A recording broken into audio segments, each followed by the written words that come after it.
एक छोटे से गांव में राजू नाम का एक लड़का रहता था। वो अपनी दादी के साथ छोटी सी झोपड़ी में रहता था।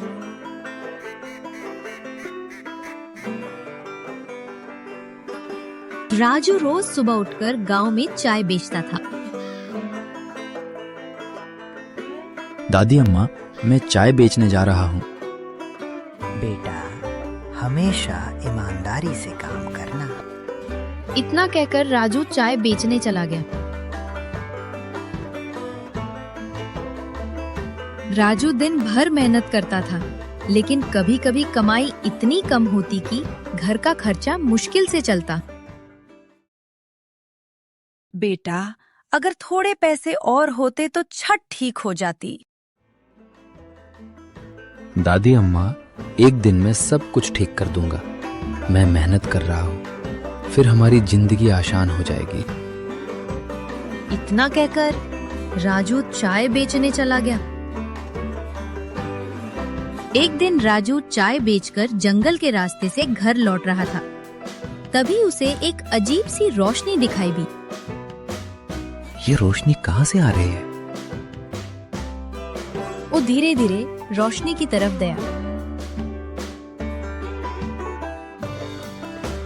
जंगल के बीच एक बड़ा सा पेड़ चमक रहा था।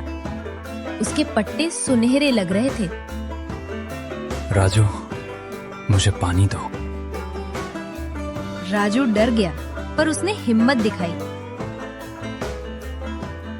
मैं गरीब जरूर हूँ, पर किसी प्यासे को माना नहीं करता। राजू ने अपनी बोतल का पानी पेड़ को दे दिया।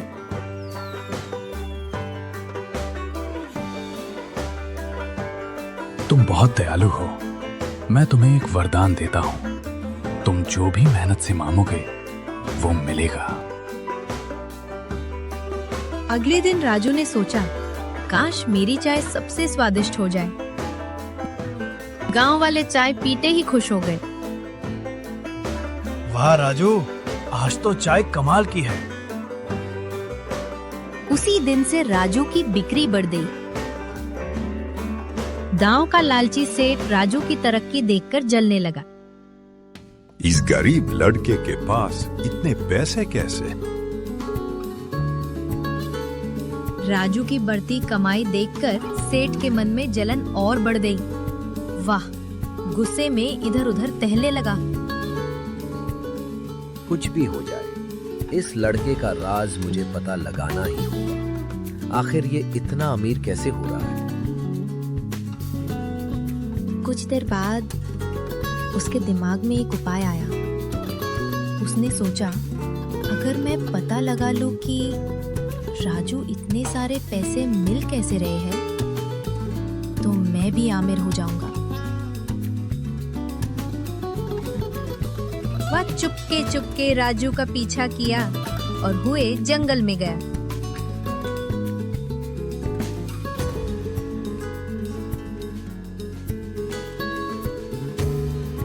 सेठ जंगल पहुंच गया और पेड़ से बोला, मुझे बहुत सारा सोना चाहिए। तुम लालची हो, मेहनत नहीं करते। अगर तुमने सोना नहीं दिया तो मैं तुम्हें काट दूंगा। अचानक से तेज हवा चलने लगती है और सेठ जमीन पर गिर जाता है। मुझे माफ कर दो। सेठ को अपनी गलती का एहसास हुआ।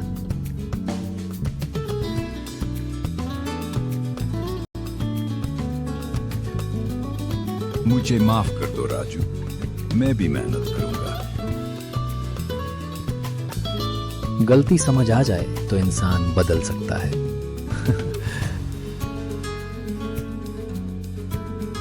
राजू और सेठ दोनों मेहनत करने लगे। गांव में खुशहाली आ गई।